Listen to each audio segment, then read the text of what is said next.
લોકશાહીના પર્વમાં સૌરાષ્ટ્રના હૃદય સમાન રાજકોટવાસીઓના આશીર્વાદથી ભારતીય જનતા પાર્ટી એ બહુમતી તરફ આગળ વધી રહી છે, ત્યારે ભારતીય જનતા પાર્ટી અને ભારતીય જનતા પાર્ટીના ઉમેદવાર બંનેને અભિનંદન પાઠવું છું.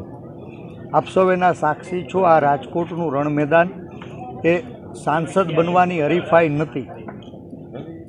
રાજકોટની લડાઈ કોઈ વ્યક્તિથી વ્યક્તિ વિરુદ્ધની લડાઈ નથી, કોઈ પાર્ટીથી પાર્ટી વિરુદ્ધની લડાઈ નથી. રાજકોટનું રણ મેદાન એ સંવિધાનને બચાવવાની, સંવિધાનિક અધિકારોને આગળ ધપાવવાની અને સત્તામાં બેઠેલા લોકોના અહંકારને ઓગાળવા માટેની લડાઈ હતી. મને લાગે છે કે ક્યાંય સ્વાર્થ અને ભયની દીવાર વચ્ચે ગુલામ બનાવેલા ગુજરાતની અંદર સામાન્ય માણસને ક્યાંય ડરાવવામાં, ક્યાંય ધમકાવવામાં, ક્યાંય ભરમાવવામાં ભારતીય જનતા પાર્ટી સફળ થઈ છે. પણ સફળતા માટે એને અભિનંદન.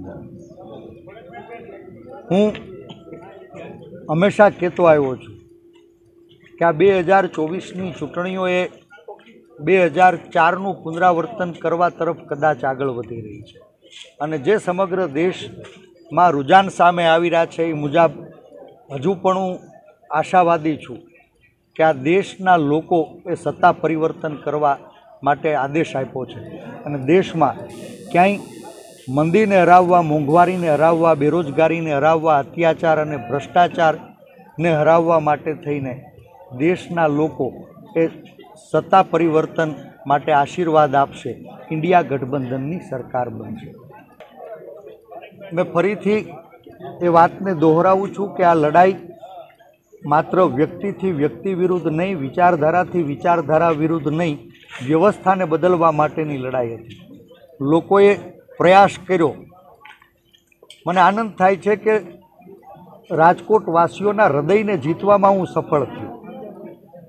ચૂંટણીઓ લડવી મહત્ત્વની છે. હાર જીત તો જનતાની અદાલત નક્કી કરતી હોય છે ને જનતાએ જે આદેશ આપ્યો છે જનાદેશને સહર્ષ સ્વીકારું છું. પણ રાજકોટવાસીઓએ ખૂબ ઓછા સમયમાં ભારતીય જનતા પાર્ટીની શ્રેષ્ઠ પીચ, કોંગ્રેસ માટે સૌથી કઠિન કોન્સ્ટિટ્યુન્સીની અંદર આ જંગને છેડ્યો હતો અને એમ છતાં રાજકોટવાસીઓએ ઓછા સમયમાં ખૂબ બધો પ્રેમ આપ્યો. સંસદ બનવાનું સપનું નહોતું પણ હાથી બની અને આવતા 5 વર્ષ રાજકોટના લોકો એની વેદનાને વાચા આપવા માટે કોંગ્રેસ પક્ષનો આ કાર્યકર્તા રાજકોટમાં રહેવાનો છે, રાજકોટવાસીઓની વચ્ચે રહેવાનો છે અને જ્યારે જ્યારે પ્રજાની પીડા હશે, પ્રજાની વેદના હશે તેને વાચા આપવા માટેનો નિષ્ઠાપૂર્વક પ્રયાસ કરવા.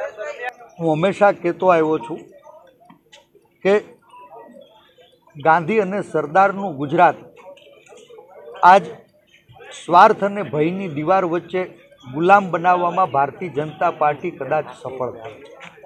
ક્યાંય સરકારી તંત્રનો દુરુપયોગ કરી, ક્યાંય ડરાવી, ક્યાંય ધમકાવી, ક્યાંય લલચાવી, ક્યાંય ફોસલાવી, ક્યાંય ભરમાવી, સતત અને સળંગ સત્તાના મદમાં શાસકો ભાન ભૂલ્યા છે અને એનું પરિણામ સામાન્ય લોકોએ ભોગવવું પડે છે. પંચાયતથી પાર્લામેન્ટ સુધી ભારતીય જનતા પાર્ટીનું શાસન છે, કોર્પોરેશનથી કેન્દ્ર સુધી ભારતીય જનતા પાર્ટીનું શાસન છે. એમ છતાં શહેર હોય કે ગામડું, સામાન્ય માણસની સુખાકારીમાં વધારો નથી થયો અને વાત આ મીડિયાના મિત્રો સામે પણ વારંવાર આવી છે. રાજકોટ સ્માર્ટ સિટીના વર્ષોથી સપનાઓ દેખાડ્યા પછી પણ આપણે જોઈએ છીએ કે પરિણામો પહેલાં ટીઆરમી ગેમ ઝોનની અંદર એક માનવ સર્જિત દુર્ઘટનાએ કેટલાય નિર્દોષ લોકોનો ભોગ લીધો. આ ચૂંટણીમાં કદાચ પરિણામ મેળવવામાં સફળ થાય કે કેમ એ તો આખરી પરિણામો કહેશે, પણ રાજકોટના હૃદય ઉપર જે ઘાવ પડ્યો છે એ ઘાવને બુજાવવા માટે, જે પીડિત પરિવારો છે એને ન્યાય આપવા માટે પરિણામ સુધી અમે આ લડાઈને ચોક્કસ આગળ વધારીએ. ભારતીય જનતા પાર્ટી હંમેશા વર્ગ વિગ્રહની આગ વચ્ચે રાજકીય રોટલા શેકવાનો પ્રયાસ કરે છે અને ક્યાંક વર્ગ વિગ્રહની નો પલીતો ચાપી અને રાજકીય રોટલા શેકવામાં કદાચ એ સફળ થશે. પણ આ ગાંધી અને સરદારનું ગુજરાત છે. જેણે દેશને જોડવાનું કામ કર્યું છે, 18 વર્ણને લાગણીના તાતને જોડવાનું કામ કર્યું છે। ભારતીય જનતા પાર્ટી ક્યાંય નાત જાત ભાત વચ્ચે ઝઘડા કરાવી વિભાજન કરવાનો પ્રયાસ કરશે અને કોંગ્રેસ પક્ષના કાર્યકર્તાઓ ગાંધી અને સરદારના રસ્તે 18 વર્ણને ફરીથી લાગણીના તાતને જોડવા કાર્યરત છે।